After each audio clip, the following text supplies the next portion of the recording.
샬롬 할렐루야. 욥기 9장 13에서 21절입니다. 하나님이 진노를 돌이키지 아니하시나니 라합을 돕는 자들이 그 밑에 굴복하겠거든. 하물며 내가 감히 대답하겠으며 그 앞에서 무슨 말을 택하랴.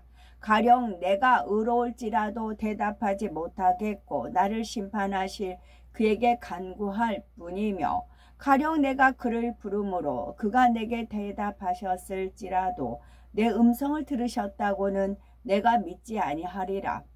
그가 폭풍으로 나를 치시고 까닭없이 내 상처를 깊게 하시며 나를 숨쉬지 못하게 하시며 괴로움을 내게 채우시는구나. 힘으로 말하면 그가 강하시고 심판으로 말하면 누가 그를 소환하겠느냐. 가령 내가 의로울지라도 내 입이 나를 정죄하리니 가령 내가 온전할지라도 나를 정죄하시리라. 나는 온전하다마는 내가 나를 돌아보지 아니하고 내 생명을 천히 여기는구나. 욥기 강의 20번째 욥의 무지입니다. 영적인 무지 가운데 하나님을 오해하고 꼬일 대로 꼬인 욥의 마음에 대해서 살펴보겠습니다. 욥기 9장 13에서 14절에 하나님이 진노를 돌이키지 아니하시나니 라합을 돕는 자들이 그 아래 굴복하겠거든. 하물며 내가 감히 대답하겠으며 무슨 말을 택하여 더불어 변론하랴. 하나님께서는 노하기를 더디하시며 우리가 회개하고 돌이키면 진노를 돌이키는 분이십니다. 구약 성경을 보면 이스라엘 자손이 우상을 섬기고 하나님을 떠나면 주변 나라의 침공을 받고 포로로 잡혀갔습니다. 그렇지만 그들이 통해 자복하며 다시 하나님을 찾으면 하나님께서 용서해 주시고 빼앗겼던 나라를 찾게 해 주셨지요. 니느웨 백성들의 경우 그들의 악독이 심하여 하나님께서 멸망을 정하셨지만 왕으로부터 백성, 짐승에 이르기까지 금식하고 회개하니 하나님은 심판을 돌이키시고 그들을 구원하신 것을 볼 수가 있습니다. 이렇게 하나님은 참으로 회개하는 자에게는 진노를 돌이키시고 긍휼과 용서로 대해 주십니다. 시편 103편 12절에 동이 서에서 먼 것 같이 우리 죄가를 우리에게서 멀리 옮기셨으며 말씀하셨고, 히브리서 8장 12절에 내가 저희 불의를 긍휼히 여기고 저희 죄를 다시 기억하지 아니하리라 약속하셨습니다. 이렇게 좋으신 하나님을 욥은 오해하여 진노를 돌이키지 않으시는 하나님이라 말하고 있습니다. 여기서 라합은 애굽을 의미하지요. 또한 라합을 돕는 자들이란 바로 요셉과 그 형제와 후손들을 의미합니다. 야곱의 아들 요셉은 하나님께서 주신 지혜로 애굽 온 나라를 7년 흉년으로부터 구해냈지요. 애굽의 왕과 백성들에게 요셉은 생명을 구한 은인과 같은 존재입니다. 그런데 세월이 흐르면서 애굽은 은인이었던 요셉의 후손, 즉 이스라엘 백성들을 노예로 만들었지요. 욥은 이에 대해서 하나님께서 애굽의 은인인 이스라엘 백성들을 노예로 만들어 버리고 굴복하게 하셨다고 말합니다. 그리고 하나님을 경외하고 번제를 드렸던 욥 자신 또한 이스라엘 백성들과 같이 비참한 결말을 맞지 않았느냐고 반문하고 있습니다. 욥 자신이 알기로는 이렇게 공의롭지 못한 하나님이시니 어찌 하나님과 변론할 수 있겠느냐는 것이지요. 욥은 이스라엘 백성을 애굽의 노예로 전락시킨 나쁜 하나님이라고 말하고 있는데, 이는 하나님의 섭리를 모르기 때문에 하는 말입니다.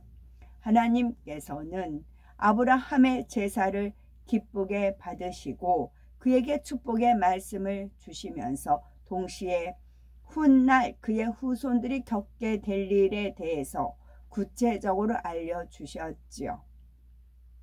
여호와께서 아브람에게 이르시되 너는 정령이 알라. 네 자손이 이방에서 객이 되어 그들을 섬기겠고 그들은 400년 동안 네 자손을 괴롭게 하리니 그 섬기는 나라를 내가 징치할지며 그 후에 네 자손이 큰 재물을 이끌고 나오리라. 이 말씀은 장차 이스라엘 민족이 애굽에 들어가 400년 동안 종살이 하다가 출애굽하게 될 것을 말씀하신 내용입니다. 여기에서 이스라엘에 대한 축복과 함께 너무도 정확한 하나님의 공의와 사랑을 느낄 수 있지요. 하나님께서는 아모리 족속의 죄악이 관영했을 때 비로소 심판하실 수 있었습니다. 공의로우신 하나님이시므로 아모리 족속의 죄악이 가득 차서 심판의 기준선에 이르렀을 때 정확한 공의에 의해 그 땅을 아브라함의 후손에게 주신 것이지요. 약 400년이라는 기간은 이스라엘 백성이 큰 민족을 이루고 가나안 땅에 들어갈 만한 믿음의 성장을 이루는 시간이었습니다. 이와 동시에 가나안 땅에 살고 있던 족속들에게는 죄악에서 돌이켜 회개할 수 있는 기회의 시간이었지요. 하나님께서는 이스라엘이라는 한 나라를 조성하기 위해 먼저는 야곱의 아들 요셉을 애굽으로 보내 그곳에서 총리로 세우신 후 야곱의 온 가족을 애굽으로 보내셨습니다. 야곱의 12아들을 통해서 형성된 이스라엘이 하나의 민족으로서 토대를 마련하기까지는 애굽이라는 완전한 안전한 울타리가 필요했기 때문입니다. 온실이 아닌 들판에서 자란 잡초가 생명력이 강하듯이 이스라엘 백성은 애굽에서 종살이하면서 역경 속에 강해졌기에 가나안 땅을 정복할 수 있었으며 강한 민족으로 성장할 수 있었죠. 이처럼 아브라함의 후손들이 애굽에서 종살이한 데는 하나님의 크신 섭리가 깃들여 있었던 것입니다. 그러니 종살이하던 역경의 시간도 축복의 시간인 것이지요. 그러나 욥은 이러한 섭리를 깨닫지 못하니 요셉이 이렇게 큰 나라를 구해 주었어도 하나님은 그의 후손들을 노예 신세로 전락시켰는데 하물며 하찮은 자신이 평소에 번제 좀 드렸다고 해서 하나님이 공의롭게 역사하시겠느냐고 반문하는 것입니다. 욥기 9장 15에서 16절에 가령 내가 의로울지라도 감히 대답하지 못하고 나를 심판하실 그에게 간구하였을 뿐이며 가령 내가 그를 부름으로 그가 내게 대답하였을지라도 내 음성을 들으셨다고는 내가 믿지 아니하리라. 그동안 욥은 자신이 의롭다고 강하게 주장했었는데 여기서는 굳이 가령이라는 단어를 사용하여 가령 내가 의로울지라도 라고 표현을 합니다. 지금 욥은 두 가지 마음이 갈등을 일으키고 있는 상황이지요. 자신이 보기에는 의롭다고 생각하는데 친구들은 자꾸 너는 불의하다, 너는 죄인이다 라고 말합니다. 또 하나님 앞에 비교해 볼 때는 자신이 의롭지 못한 것 같으니 확신 있게 말하지 못하는 것이지요. 즉 자신은 스스로 의롭다고 생각하는데 하나님 앞에서는 의롭지 못한 것 같아 갈등하고 있는 상황이지요. 욥은 만일 자신이 하나님을 찾을 때 설령 대답하셨다 해도 자기의 음성을 들으셨다고는 인정하지 않겠다고 합니다. 욥의 마음이 갈수록 꼬이고 뒤틀려 점점 하나님을 대적해 나가고 있는 모습이지요. 하나님께서는 욥기를 통해 사람의 마음 전체를 하나하나 드러내고 해부하고 계시기 때문에 욥을 통해 내 자신의 마음을 발견할 수 있어야 합니다. 욥은 이런저런 방법으로 하나님께 구해보았지만 어떤 응답도 오지 않자 자포자기 상태가 되어서 속상함을 표현을 하고 있습니다. 이러한 현상은 흔히 초신자들의 모습에서 찾아볼 수가 있죠. 많은 사람이 문제를 해결받기 위해서 교회에 나옵니다. 자신의 능력으로 해결할 수 없는 문제를 만나니 요행을 바라는 마음으로 하나님을 찾는 경우가 있지요. 이때 하나님께서 중심을 보시고 먼저 문제를 해결해 주심으로 믿음을 심어 주실 때도 있습니다. 하지만 대부분은 응답받을 만한 믿음이 될 때까지 기다리시지요. 이것이 영계의 법칙이기 때문입니다. 그런데 성도편에서는 금식도 하고 철야도 하면서 하나님께 간절히 구했는데 기다리고 기다려도 응답이 오지 않으면 그만 지치고 맙니다. 나는 이렇게 열심히 구했는데 하며 욥과 같이 투정의 소리, 절망의 소리, 탄식의 소리, 믿음 없는 소리가 나오는 것이지요. 그러나 신앙생활의 근본 목적은 영혼 구원입니다. 먼저는 내가 구원받을 수 있는 믿음을 가져야 하고 내 믿음이 구원받는 단계에 이르렀으면 더욱 부지런히 말씀을 듣고 양식 삼아 믿음의 성장을 이루어 가야 합니다.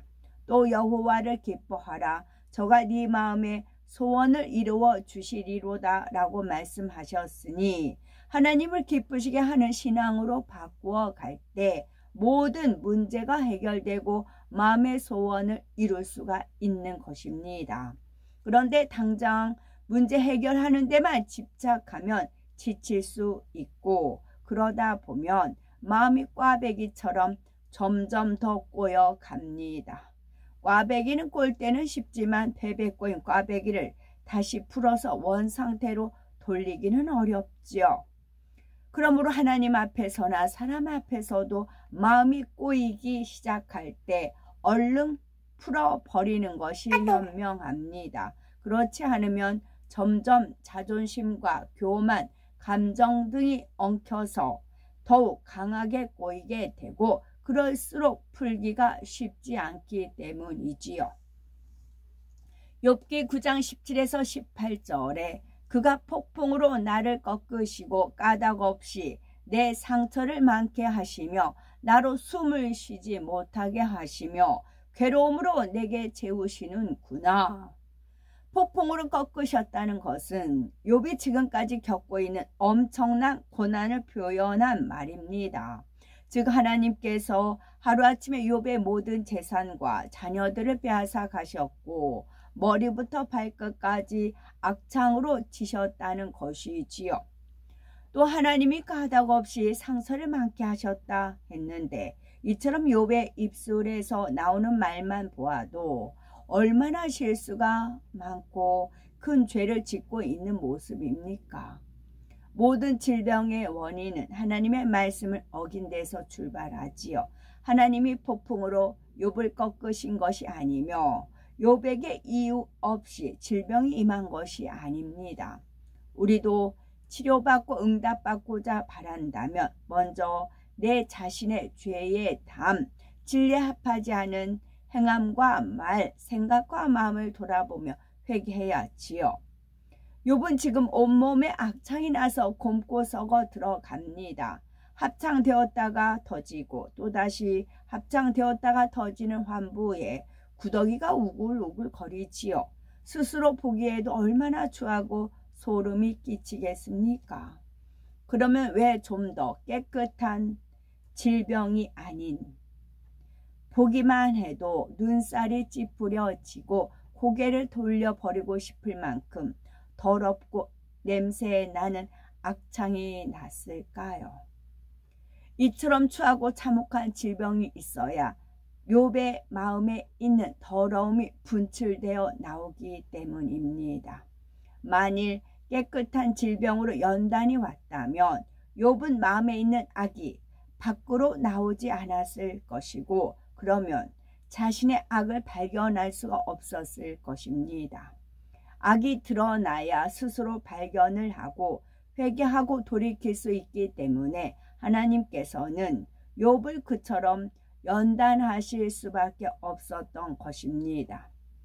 욥은 심지어 하나님이 숨도 쉬지 못하게 하시며 괴로움으로 채우신다고 원망을 합니다. 그러나 하나님은 자녀들을 괴로움으로 채우신 분이 아니라 자녀들에게 축복 주시고 영광 받기를 원하시는 분이십니다. 하나님께서는 자녀를 사랑하심으로 더욱 아름답고 큰 그릇으로 만들기 위해 이모저모로 연단을 하시지요. 이러한 하나님의 사랑을 믿는다면 좋은 일이 있을 때뿐만이 아니라 어려운 일이 있을 때도 변함없이 기뻐하고 감사할 수 있습니다. 그러므로 우리 모두는 어떤 어려운 일을 만나더라도 하나님을 오해하는 것이 아니라 하나님의 깊은 사랑을 알아들임으로 축복의 삶을 영위하시기 바랍니다. 아멘. 샬롬.